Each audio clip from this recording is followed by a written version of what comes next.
អ្នកធ្លាប់ឆ្ងល់ទេថាហេតុអ្វីបានជាជនជាតិជប៉ុនប្រើខ្សែសង្វាក់ជំនួសឲ្យរបំពង់បង្ហូរទឹកបែបបុរាណមនុស្សជាច្រើនគិតថាការប្រើខ្សែសង្វាក់គឺដើម្បីការពារការស្ទះ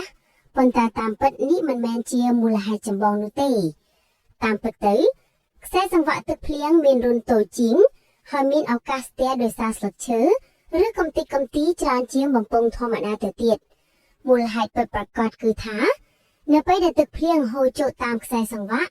វានឹងបង្កើតបាននូវសំឡេងទឹកដ៏ពិរោះហើយមើលទៅស្រស់ស្អាតជាងក្រៅពីភាពស្រស់ស្អាតនិងសំឡេងធម្មជាតិខ្សែសង្វាក់ទឹកភ្លៀងក៏មានអត្ថប្រយោជន៍បន្ថែមទៀតខ្សែសង្វាក់ទឹកភ្លៀងគឺងាយស្រួលដំឡើងជាងបំពង់បង្ហូរទឹកធម្មតាដូច្នេះខ្សែសង្វាក់ទឹកភ្លៀងគឺជាការរួមបញ្ចូលគ្នានៃមុខងារនិងសោភ័ណភាពដែលឆ្លុះបញ្ចាំងពីសេចក្តីស្រឡាញ់របស់ជប៉ុនចំពោះធម្មជាតិនិងសិល្បៈសូមអរគុណសម្រាប់ការទស្សនាចុច Like និង Share ដើម្បីទទួលបានវីដេអូជាច្រើនទៀត